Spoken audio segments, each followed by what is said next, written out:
The Trump administration's tariffs on China have so far targeted mostly industrial goods like aircraft engines and gas compressors.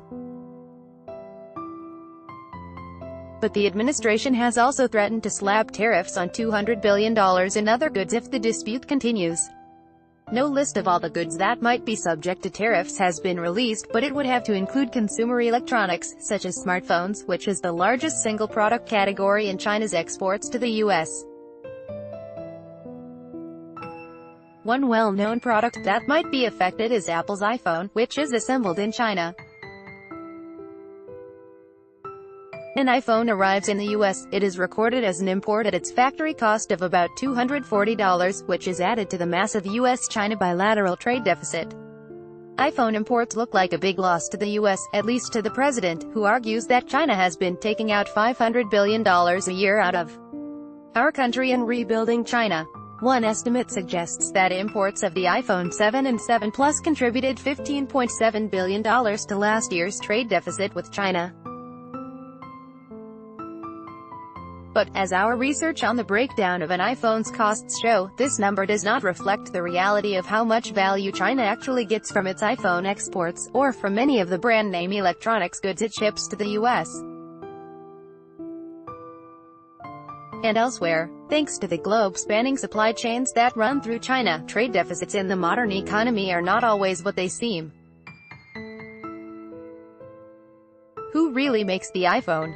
Let's examine an iPhone 7 a little more closely to see how much value China is actually getting.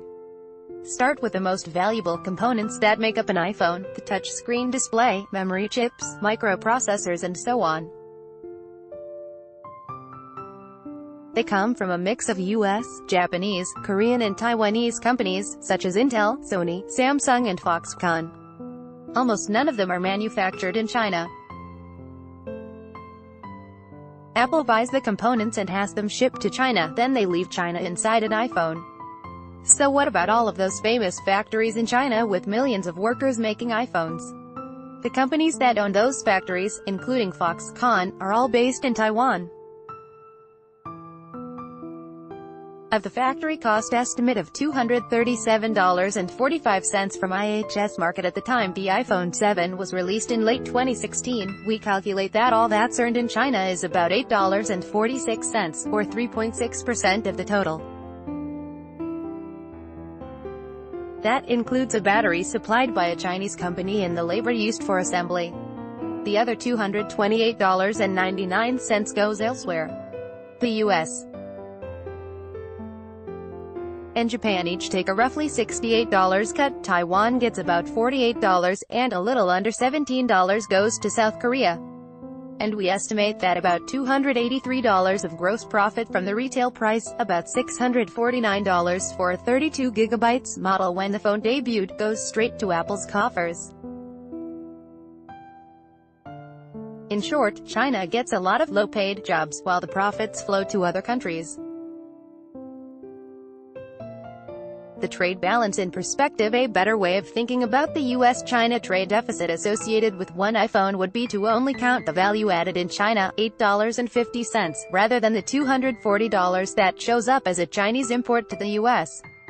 Scholars have found similar results for the broader US-China trade balance, although the disparity is less extreme than in the iPhone example. Of the 2017 trade deficit of $375 billion, probably one-third actually involves inputs that came from elsewhere, including the US.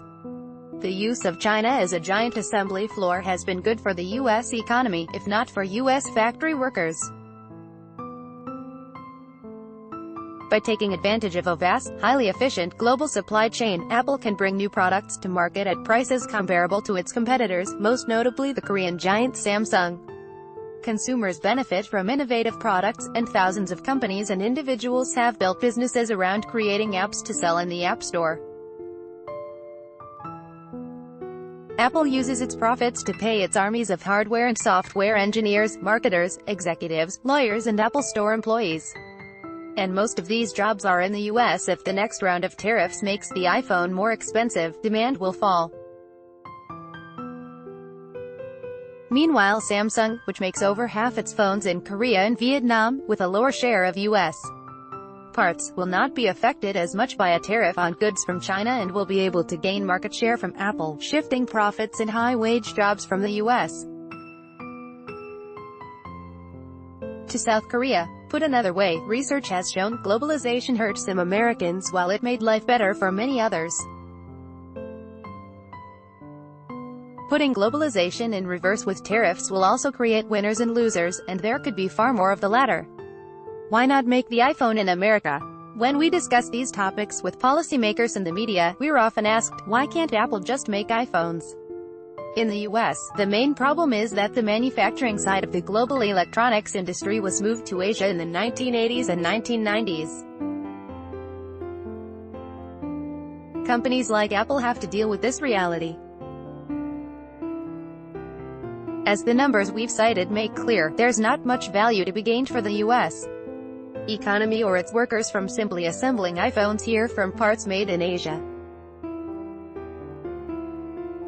While it's possible to do so, it would take at least a few years to set it up, cost more per unit than production in Asia, and require a lot of carrots and sticks from policymakers to get the many companies involved to do so, for example, like the potential $3 billion in subsidies Wisconsin gave to Foxconn to build an LCD factory there. A flawed response to the challenge from China. There is, of course, plenty for the U.S. to complain about when it comes to China's high-tech industry and policies, whether it's the lack of intellectual property protection or non-tariff barriers that keep major tech companies such as Google and Facebook out of the huge Chinese market. There is room for much tougher and more sophisticated bargaining to address these issues.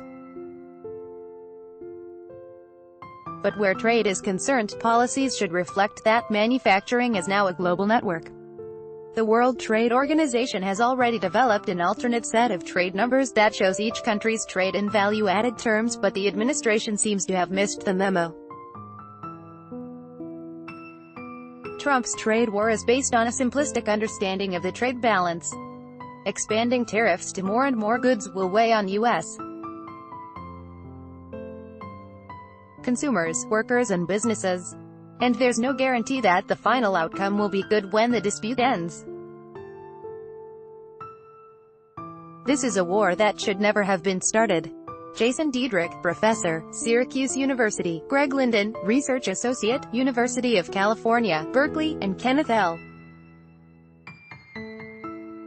Kremer, Research Professor, University of California, Irvine. This article was originally published on The Conversation. Read the original article.